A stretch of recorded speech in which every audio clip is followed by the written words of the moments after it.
Next जो important point है वो ये कि आप सभी को पता है कि इन्होंने एक समाज स्टेब्लिश किया था जिसका नाम था आर्य समाज। ठीक है, तो कई सोशल रिफॉर्मिस्ट हैं जिन्होंने अपना समाज स्टेब्लिश किया है, जिसमें राजा राम मोहन रॉय जिन्होंने ब्रह्म समाज की स्थापना की थी, ज्योतिबा फुले जिन्होंने सत्यशोधक समाज की स्थापना की थी। ठीक है, हमने डिस्कस किए हैं आत्माराम पांडुरंग जिन्होंने प्रार्थना समाज की स्थापना की थी। ठीक है, इस तरह से ना कुछ समाज डेवलप किए गए हैं, कुछ समाज की स्थापना की गई है। एज इट इज स्वामी दयानंद सरस्वती ने आर्य समाज की स्थापना की थी, आर्यन सोसाइटी की स्थापना की थी। ठीक है, हम डिस्कस करेंगे आर्य सोसाइटी के बारे में, उनके जो व्यूज थे उनके बारे में। और ये 1875 में किया गया था। आर्य समाज की स्थापना बॉम्बे या मुंबई में 1875 में की गई थी, 1875 में की गई थी। ठीक है, प्रार्थना समाज की भी स्थापना बॉम्बे में ही की गई थी 1863 1863 में। किसके द्वारा? आत्माराम पांडुरंग के द्वारा। ठीक है, चलिए तो यहाँ पे हम इस बात को समझें कि स्वामी दयानंद सरस्वती ने जो अपना ब्रह्म आर्य समाज जो स्टेब्लिश किया था, तो आर्य समाज में जो एज क्लियर की गई थी, एज तय की गई थी मैरिज की, विवाह के लिए जो पुरुष और महिला की या मेल और फीमेल की जो मैरिज एज थी वो इन्होंने तय की थी, वो इन्होंने बताई थी। और जो मिनिमम एज थी वो इन्होंने डिस्कस की थी। ठीक है, सो the Arya Samaj fix the minimum age at 25 year for boys and 16 year for girls. ठीक है, क्योंकि उस समय पर ना विवाह जो था वो काफ़ी कम उम्र में भी किया जाता था। ठीक है, काफ़ी कम उम्र में विवाह हो जाता था, 13 ईयर 14 ईयर, यानी काफ़ी मिनिमम एज में विवाह हो जाता था, काफ़ी छोटी उम्र में विवाह हो जाता था हिंदू धर्म में। ठीक है, तो इन्होंने क्या किया है, इन्होंने मैरिज एज फिक्स की है। तो ये बात ध्यान रखिएगा, दे फिक्स या आर्य Samaj fix the minimum as of marriage. ठीक है,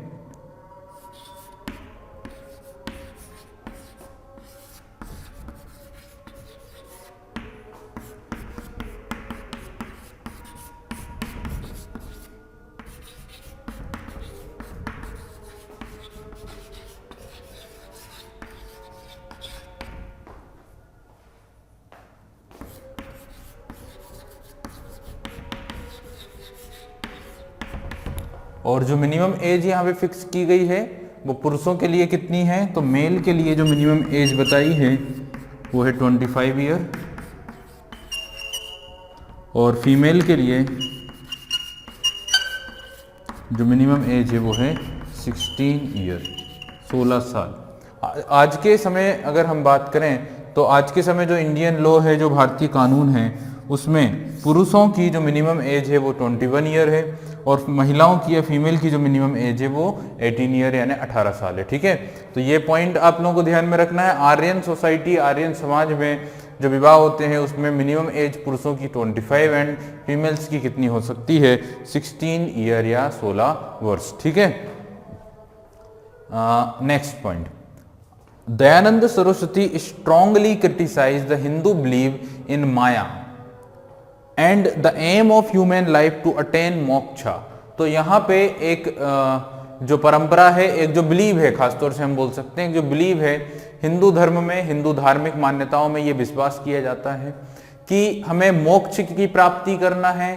ये एक माया है, ये एक भ्रम है, ये एक इल्यूजन है। ठीक है, तो ये जो माया है, जो भ्रम है, इसका इन्होंने क्रिटिसाइज किया है, इस विचार को जो है गलत ठहराया। ठीक है, तो क्या बोला गया है, Dayanand Saraswati strongly criticise the Hindu believes in माया।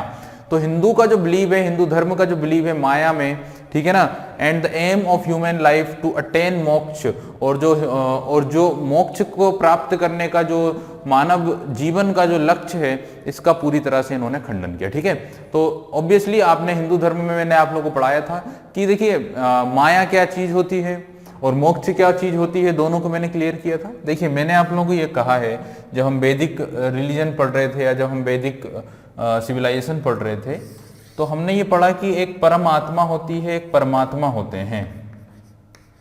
ठीक है, और परमात्मा जो है ये ऑल प्रीवेडिंग ऑफ एनर्जी है, यानी सारी ऊर्जा के जो सोर्स है वो परमात्मा है। परमात्मा मीन्स सोर्स ऑफ एनर्जी, और जो परमात्मा में से जो एनर्जी है उसको बाहर निकलती है। ठीक है, यहाँ से कुछ पीसेस ऑफ एनर्जी क्या होते हैं, बाहर निकलते हैं।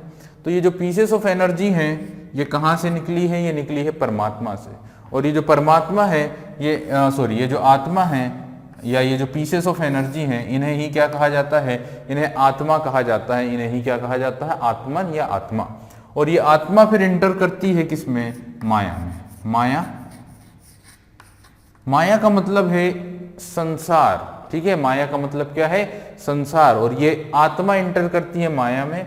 और फिर ये जो आत्मा है एक जीव या एक क्रिएचर से दूसरे क्रिएचर, दूसरे से तीसरे, तीसरे से चौथे, चौथे से पांचवे, और अलग अलग जीव जंतुओं में ये आत्मा इंटर करती है। और जन्म मृत्यु जन्म मृत्यु जन्म मृत्यु का एक चक्र यहाँ पे शुरू हो जाता है, ठीक है। तो ये आत्मा जिस भी क्रिएचर में, जिस भी जीव में होगी, जिस भी लिविंग बीइंग में होगी, उसमें एक एनर्जी आ जाती है, उसमें लाइफ आ जाती है, ठीक है। और फिर उस जीव की मृत्यु हो जाती है, मृत्यु के बाद फिर से उसका पुनर्जन्म हो जाता है, ठीक है। और फिर वो दूसरे जीव में चली जाती है, फिर उसका पुनर्जन्म हो जाता है। तो आत्मा जिस जीव में रहेगी वो जीव जीवित रहेगा, उसमें एनर्जी रहेगी। मरने के बाद जब आत्मा निकल जाती है तो वो जीव एक पदार्थ की तरह होता है, ठीक है। इट मीन्स कि ये जो दुनिया है ये एक माया है, ये एक माया जाल है, ये संसार एक माया है, ये कंसेप्ट है, ये अवधारणा है, ठीक है। अब मोक्ष क्या है, साल्वेशन क्या है? तो मोक्ष जो है वो ये है कि अब ये जो आत्मा है, ये आत्मा इस शरीर को छोड़कर किसी दूसरे शरीर में इंटर करने के बजाय संसार से निकलकर वापस कहाँ चली जाए, परमात्मा के पास चली जाए, जहां से ये आत्मा निकली थी, ठीक है। तो ये आत्मा संसार को त्याग कर वापस कहाँ चली जाए, परमात्मा के पास चली जाए। That is called salvation. इसे ही क्या कहा जाता है, इसे ही कहा जाता है मोक्ष की प्राप्ति कर लेना, ठीक है। और हिंदू धार्मिक मान्यताओं में, हिंदू बिलीव्स में ये बात बोली गई है कि मनुष्य के जीवन का मूल लक्ष्य ही क्या है, साल्वेशन की प्राप्ति करना। इट मीन्स अटेन मोक्ष, मोक्ष को प्राप्त करना ही मुख्य टारगेट है। और ये कहा है कि मनुष्य को जीवन भर ये प्रयास करना चाहिए कि उसे मोक्ष की प्राप्ति हो जाए, ठीक है। तो ये बात या इस अवधारणा को पूरी तरह से गलत या क्रिटिसाइज किया है किसने, दयानंद सरस्वती ने। उनके अनुसार जीवन में अपने हिसाब से अपने को जीवन जीना व्यतीत करना चाहिए, अपने रिक्वायरमेंट्स को पूरा करना चाहिए, अपनी खुशी पूरी करना चाहिए, ना कि सिर्फ एक टारगेट, ठीक है ना। उनका मतलब ये नहीं है कि आप मोक्ष की प्राप्ति ना करें, लेकिन एक टारगेट को लेकर सिर्फ उसी के लिए कार्य करना और बाकी जो हमारी जरूरतें हैं, बाकी जो हमारी रिस्पॉन्सिबिलिटीज हैं, उनको छोड़ देना ये गलत है, ठीक है ना। सिर्फ मोक्ष की प्राप्ति के लिए रिस्पॉन्सिबिलिटी को छोड़ना गलत है। तो इस कंसेप्ट को, इस अवधारणा को इन्होंने क्या किया है, क्रिटिसाइज किया है, इस बात को इन्होंने नहीं स्वीकार किया है, ठीक है। नेक्स्ट इनके बिलीफ के ऊपर चलते हैं। He attacked the belief that every individual contributed and got back from the society according to नियति and कर्मा। तो वही मैंने आप लोगों को कहा कि हिंदू धर्म में व्याप्त अंधविश्वास, कुरीतियां या कुछ ऐसी मान्यताएं जो इन्होंने गलत ठहराई हैं, जो इन्होंने क्या कही है, गलत है। जैसे कि अभी हमने पढ़ा, ये भी काफी लंबे समय से चली आ रही परंपरा है या मान्यता है, माया और मोक्ष, ठीक है, जिसको इन्होंने सही नहीं बताया या इन्होंने इसको क्रिटिसाइज किया एज इट इज। हिंदू धर्म में एक और मान्यता यह है कि हमें जो भी मिलता है, हमें जो कुछ भी प्राप्त होता है इस समाज में, वो एक नियति के कारण, वो एक भाग्य हमारा है और भाग्य के कारण हमें सब कुछ प्राप्त हुआ है, या हमें हमारे कर्म के हिसाब से सारी चीजें मिल रही है, ठीक है। कर्म का बिलीव, कर्म का सिद्धांत, बिलीव इन कर्मा, ये इस पर बिलीव नहीं करते हैं, ये इसके सिद्धांत को नहीं मानते, ठीक है। तो जो आप ये बोलते हैं कि आपको जो कुछ भी मिला है वो आपका भाग्य था, ये आपकी नियति थी, इसमें इनका विश्वास नहीं है, ठीक है। और साथ ही आप ये कहें कि ये जो कुछ भी हो रहा है ये मेरे कर्म के अनुसार हो रहा है, ये मेरे कर्मास के अकॉर्डिंग हो रहा है, ये मेरे डीड्स के अकॉर्डिंग हो रहा है, इस पर भी इनका बिलीव, इस पर भी इनका विश्वास नहीं है। तो इस मुद्दे को भी इन्होंने, इस बात को भी इन्होंने खंडित किया है, इसका भी इन्होंने क्रिटिसाइज किया है, ठीक है। और आप सभी को पता है कि इनका जो फेमस स्लोगन है, इनका जो फेमस जोर है वो किस मुद्दे पर है, वो है वेद एंड वैदिक रिचुअल्स एंड वेद की जो शिक्षा है उन पर। इसलिए इन्होंने एक नारा दिया था, एक स्लोगन इनका काफी फेमस है जो कि है बैक टू वेदास, यानी वेदों की ओर लौट चलो। ठीक है, तो ये आप लोग ध्यान रखिएगा, क्वेश्चन कई बार पूछा गया है।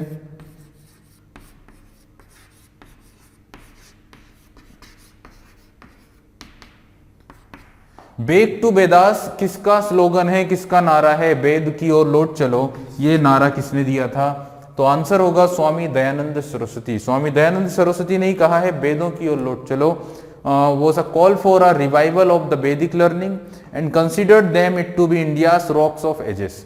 तो यहाँ पे इस लाइन के साथ इनके क्या कंसेप्ट हैं, इसको बोलने के पीछे उनके क्या टारगेट है? तो टारगेट ये है कि रिवाइवल ऑफ वैदिक लर्निंग, वैदिक शिक्षा का पुनरुत्थान करना, वैदिक कल्चर का, वैदिक संस्कृति का, वैदिक मान्यताओं को पुनः क्या करना, स्थापित करना, पुनर्स्थापित करना, उनको पुनः रिवाइवल करने के लिए इन्होंने ये बात कही है इंडियन पब्लिक से, भारतीय जनता से, कि पुनः आप वेदों की ओर लौटिए, वैदिक कल्चर की ओर लौटिए, वैदिक एजुकेशन की ओर लौटिए और वेदों की मान्यताओं का पालन करिए। ठीक है, साथ ही इनका ये मानना है कि हमारे भारत में, हमारे देश में युगों युगों से चलने वाली जो परंपराएं हैं वो वैदिक परंपराएं। ठीक है, रॉक ऑफ एजेस का मतलब होता है कि भारतीय परंपराएं जो युगों युगों से चली आ रही हैं, वो उनका जो आधार है, उनका जो बेस है वो वैदिक है या वो वेद ही है। ठीक है, तो इनका ये मानना था, इसलिए उन्होंने इसे रिवाइवल या इन चीजों का डेवलप करने के लिए क्या कहा है, बैक टू वेदास। ठीक है, अब हम इनकी बुक के बारे में ध्यान रखते हैं। इनकी बुक्स आपसे पूछी जाएंगी, इनकी किताबों के नाम आपसे पूछे जाएंगे। ठीक है, लास्ट क्लास में ना हमने लास्ट वीडियो में हमने डिस्कस किए थे स्वामी विवेकानंद, और स्वामी विवेकानंद की 4 बुक्स मैंने आप लोगों को लिखवाई थी। ठीक है ना, ज्ञान योग, कर्म योग, राजयोग और मैं समाजवादी हूँ। मैं समाजवादी हूँ, कर्मयोग, राजयोग। ठीक है, तो ये 4 फेमस बुक्स थी जो स्वामी विवेकानंद ने लिखी थी। ठीक है, इसके अलावा हमने 2 न्यूज़पेपर्स भी उनके लिखे हैं। प्रबुद्ध एक न्यूज़पेपर उनका हुआ करता था और उद्बोधन एक न्यूज़पेपर उनका हुआ करता था। ठीक है, प्रबुद्ध जो इन्होंने इंग्लिश या अंग्रेजी लैंग्वेज में प्रकाशित किया था और उद्बोधन इन्होंने बंगाली लैंग्वेज में प्रकाशित किया था। ऑब्वियसली क्योंकि स्वामी विवेकानंद बिलोंग्ड टू वेस्ट बंगाल, उनका जन्म ही कलकत्ता में हुआ था। ठीक है, इसलिए इन्होंने अपना न्यूज़पेपर किस लैंग्वेज में संपादित किया था, बंगाली। और अब हम इनकी बात कर रहे हैं वो है स्वामी दयानंद सरस्वती, और आपसे पूछा जाएगा स्वामी दयानंद सरस्वती के द्वारा लिखी गई बुक। तो स्वामी दयानंद सरस्वती ने अपने विचारों को, अपने व्यूज को पब्लिश किया है अपनी एक फेमस बुक में जिसका नाम है Satyarth Prakash, the truth exposition.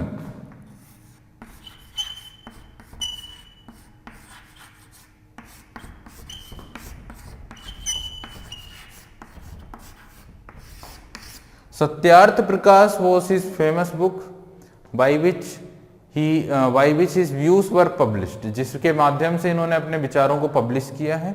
Satyarth प्रकाश, जिसे हम ट्रुथ एक्सपोजिशन भी कह सकते हैं। ठीक है, तो ये इनकी बुक है जिसमें इन्होंने अपने विचारों को पब्लिश किया, अपने विचार बताए हैं। अब आप समझें कि राजा राम मोहन रॉय की बुक का नाम क्या है, आपसे एग्जाम में क्वेश्चन पूछा जाएगा। ठीक है, तो राजा राम मोहन रॉय की 2 बुक्स मैंने आप लोगों को बताई हैं।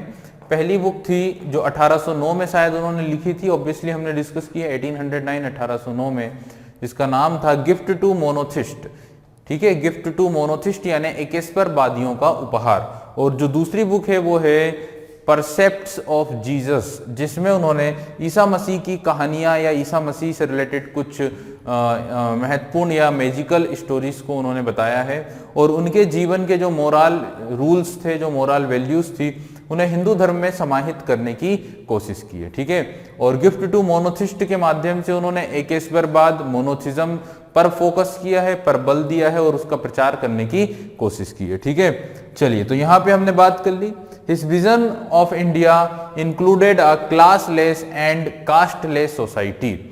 इनका जो विजन है, इनकी जो विचारधारा है, इनका जो फोकस है वो ये है कि भारत एक क्लासलेस यानी बिना जाति प्रथा के, बिना जातिवाद के, बिना कास्टलेस यानी कि बिना जाति की सोसाइटी या समाज होना चाहिए। तो भारत के प्रति, इंडिया के प्रति इनका जो विजन है वो ये है कि India should be a classless and a casteless society. Bharat को किस तरह का समाज बनाना चाहिए, भारत में किस तरह का समाज बनना चाहिए जहां पे कोई भी जाति ना हो, जहां पे कोई भी वर्ग ना हो, यानी जाति और वर्ग की जो समस्याएं हैं, जो भेदभाव है उस वो नहीं होना चाहिए भारतीय समाज में। ये इनकी डिमांड है, ये इनकी इच्छा है। A united India and an India free from foreign rule, ठीक है। साथ ही इनका मकसद है कि एक यूनाइटेड इंडिया हो, एक पूरी तरह से एक सम्मत इंडिया हो, और साथ ही एक फ्री इंडिया हो। किससे फ्री हो? फॉरेन रूल से फ्री इंडिया हो। तो ये चाहते हैं कि एक अखंड भारत बने, ठीक है, और साथ ही विदेशी शासन से मुक्त भारत बने। ये डिमांड है। ऑब्वियसली आप लोग टाइम देख रहे हैं, during that time India was not a independent nation, ठीक है। इंडिया वाज कंट्रोल्ड या India was ruled by Britishers. तो ब्रिटिशर्स के द्वारा इंडिया उस समय पर रूल हो रहा था और इंडिया उस समय इंडिपेंडेंट नहीं था। तो इनकी इच्छा या इनकी डिमांड ये है, इनकी ख्वाहिश ये है कि India should be a independent nation and a United nation. India को एक स्वतंत्र और एक अखंड देश के रूप में होना है या बनाना ही इनकी क्या है? कोशिश है, ठीक है। इसके अलावा अगर बात करें, with Aryan religion being the common religion of all, साथ ही आर्य धर्म ही भारत में एक सामान्य धर्म होना चाहिए, एक कॉमन रिलीजन होना चाहिए। इट मींस भारत में जो भी व्यक्ति रह रहे हैं उनका रिलीजन या उनका धर्म ही क्या होना चाहिए? आर्यन रिलीजन या आर्य धर्म होना चाहिए। ये इनका विजडम है, ये इनकी इच्छा है इंडिया के लिए, भारत के लिए। तो भारत के लिए इनका जो डिमांड है वो ये है कि क्लासलेस, कास्टलेस सोसाइटी बने, ठीक है। इंडिया एक स्वतंत्र और एक अखंड भारत बने, ठीक है। साथ ही इनका विचार है कि जो भी लोग इंडिया में रह रहे हैं उनका एक कॉमन रिलीजन हो, that is the Aryan religion, यानी आर्य धर्म का पालन करना ही इनका क्या है? बेसिक टारगेट है, या ये चाहते हैं भारत के लिए, ठीक है। अब हालांकि इंडिया की बात करना, इंडिया में सभी धर्मों को पूरी तरह से मान्यता है, पूरी तरह से अधिकार है, पूरी तरह से छूट है।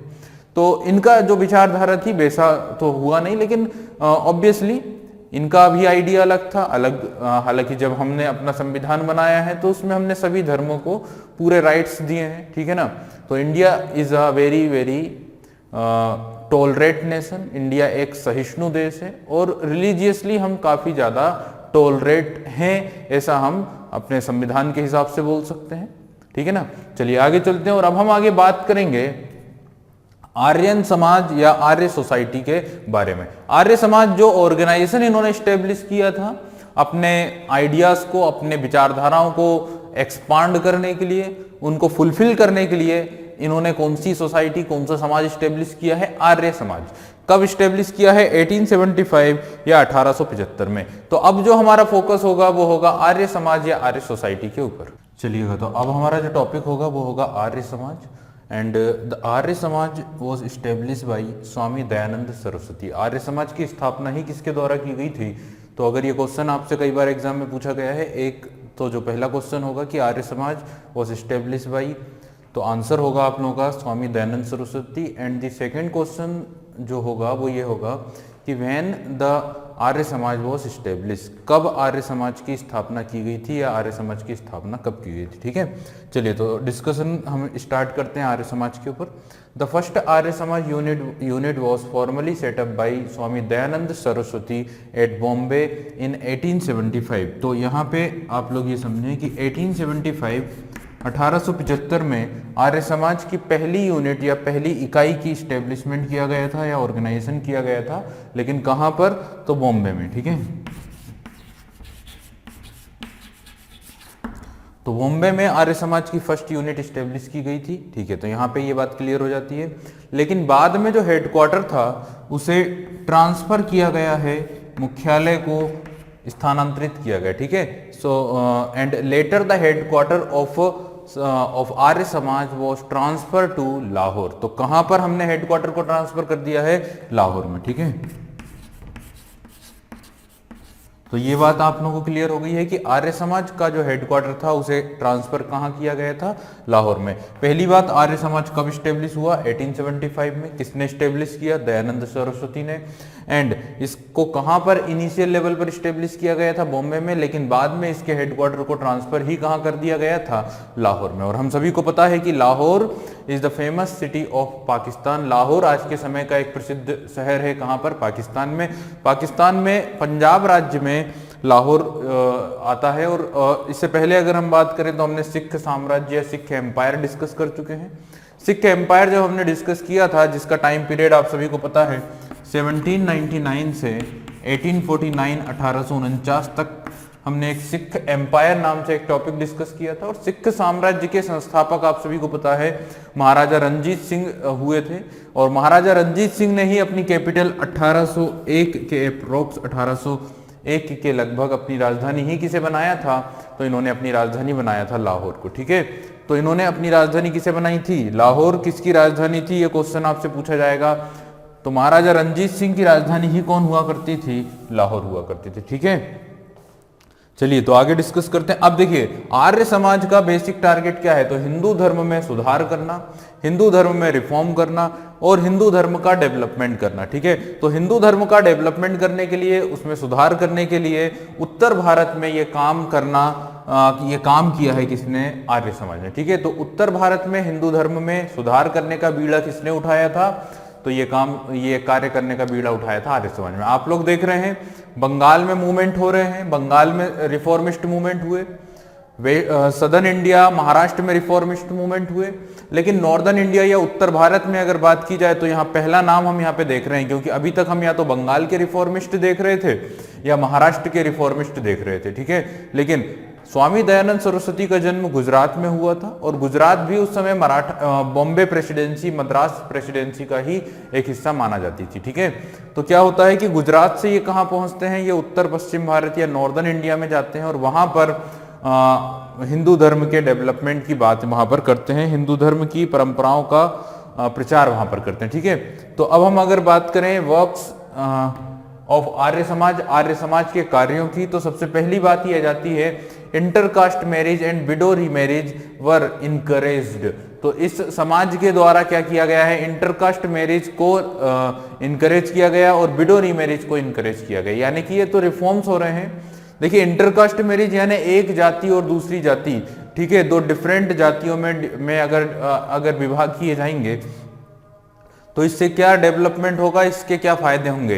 तो इस चीज से आप लोग समझें कि अगर दो जातियों में अगर विवाह होते हैं तो उससे डेवलपमेंट या उससे लाभ ये होगा कि हमारी जो यूनिटी है वो बढ़ेगी, हमारी जो एकता है वो बढ़ेगी, दो जातियों के बीच में जो डिफरेंसेस हैं वो खत्म होंगे। तो यहाँ पे इंटरकास्ट मैरिज को इन्होंने क्या किया है, इनकरेज किया है। विडो रीमैरिज यानी विधवा पुनर्विवाह को भी यहाँ पर क्या किया गया है, इनकरेज किया गया है। ठीक है, विडो रीमैरिज को इनकरेज किया गया है।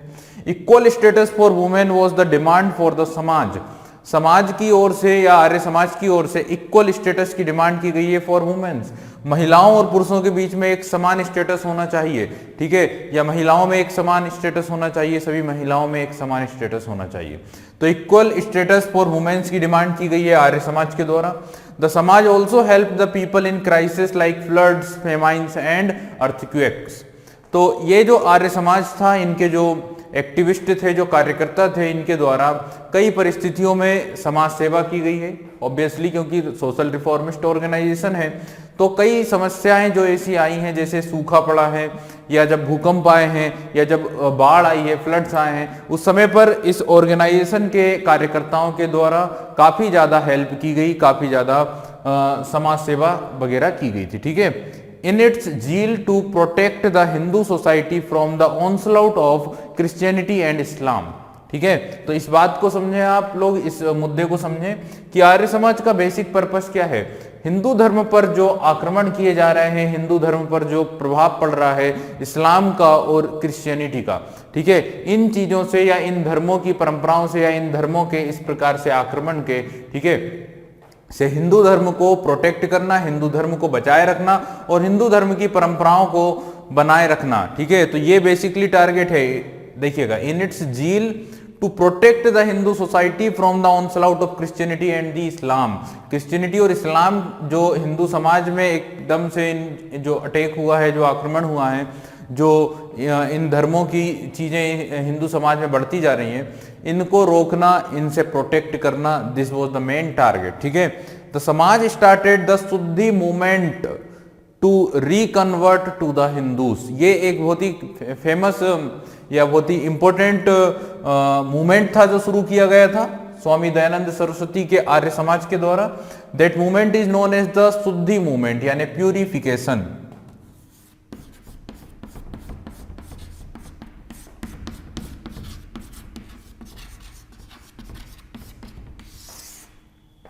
क्वेश्चन पूछा जाएगा आप लोगों से कि शुद्धि मूवमेंट किसने शुरू किया था, तो आंसर ही क्या होगा, शुद्धि movement, it means purification movement शुरू किया था आर्य समाज के द्वारा। ठीक है, आर्य समाज स्टार्टेड शुद्धि मूवमेंट, और शुद्धि मूवमेंट के पीछे टारगेट क्या था तो आप लोग सभी जानते हैं, और मैंने पहले भी डिस्कस कर चुका हूं आप लोगों से कि शुद्धि मूवमेंट वो मूवमेंट था जिसके माध्यम से वो सभी हिंदू जो दूसरे धर्म में चले गए थे, या तो वो इस्लाम या क्रिश्चियनिटी उन्होंने एक्सेप्ट कर ली थी, ठीक है, उन्हें वापस से अपने धर्म में क्या किया गया, लाया गया। तो सभी ऐसे हिंदू जो दूसरे धर्म में गए थे उन्हें वापस से हिंदू धर्म में लाने के लिए एक बड़ा सा मूवमेंट शुरू किया गया, बड़ा सा आंदोलन शुरू किया गया, और इसी मूवमेंट को कहा जाता है शुद्धि मूवमेंट या फिर प्यूरिफिकेशन मूवमेंट। लेकिन इस मूवमेंट के कारण, इस एक्टिविटी के कारण हमारे देश में सांप्रदायिकता भी बढ़ी है, ठीक है, कम्युनलाइजेशन भी बढ़ा है, और उसके इम्पैक्ट हमें 20वीं सेंचुरी के इनिशियल या प्रारंभिक दौर में दिखाई देते हैं। प्रारंभिक दौर यानी 1920 के लगभग हमें हमारे देश में कुछ सांप्रदायिकता नजर आती है, और ये सांप्रदायिकता का एक कारण ये जो शुद्धि आंदोलन था, ये जो शुद्धि मूवमेंट था, या फिर इस तरह से जो एक्टिविटी परफॉर्म की गई थी आर्य समाज के द्वारा, उसे भी माना जाता है।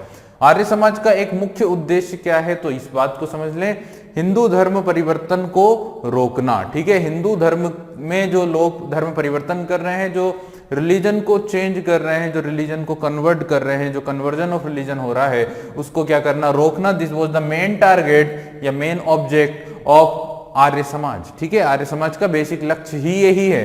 इसी के कारण उन्होंने दूसरे धर्मों के खिलाफ एक जिहाद छेड़ दिया था। ठीक है, जिहाद का मतलब होता है रिलीजियस वॉर, धर्म युद्ध को ही क्या कहा जाता है, जिहाद कहा जाता है। जनरली हम जिहाद जो वर्ड है वो इस्लाम धर्म से रिलेटेड लेते हैं, या इस्लाम धर्म से संबंधित, मुस्लिम धर्म से संबंधित हम जब कंसेप्ट की बात करते हैं तो हम जिहाद की बात करते हैं। ठीक है, और जिहाद यानी धर्म के लिए युद्ध, और धर्म के लिए युद्ध के बारे में हम डिस्कशन ही कहाँ करते हैं, मुस्लिम धर्म को लेकर। ठीक है, जब हम बाबर की बात करते हैं तो बाबर ने जब बैटल ऑफ खानवा लड़ा था, ठीक है ना, 1527 में जब उसने खानवा का युद्ध लड़ा था, और आप सभी को पता है कि खानवा का युद्ध उसने मेवाड़ के शासक राणा सांगा के अगेंस्ट में लड़ा था इन 1527, और उसी युद्ध में उन्होंने अपनी सेना से कहा था, अपनी आर्मी से कहा था, और वो पहली बार था जब भारत में जिहाद के लिए ये डिस्कशन हुआ था, या जिहाद का कंसेप्ट आया था, जिसमें धर्म युद्ध की बात कही गई थी, धर्म के लिए युद्ध की बात कही गई थी। ठीक है, तो जिहाद हम जनरली मुस्लिम्स के लिए यूज करते हैं, बट यहाँ पर जो जिहाद है वो हिंदुओं के लिए इन्होंने शुरू किया, या हिंदू जिहाद इन्होंने शुरू किया, और हिंदू धर्म की रक्षा के लिए इन्होंने एक्टिविटी परफॉर्म की। ये जिहाद 20वीं सदी में भारत में सांप्रदायिक प्रसार में सहायक बनेगा, और इसी के कारण इंडिया में 20वीं सेंचुरी के प्रारंभ में कम्युनलाइजेशन के कुछ इवेंट्स हमें यहाँ पर देखने को मिलते हैं। ठीक है, चलिए, तो एक टॉपिक हमने डिस्कस किया, that is the Arya Samaj या Arya society, that was founded by the Swami Dayanand Saraswati in 1875 in Bombay, and the later headquarter was transfer from Bombay to Lahore. ठीक है, और इस ऑर्गेनाइजेशन ने उत्तर भारत में हिंदू धर्म के डेवलपमेंट या प्रचार की भूमिका निभाई।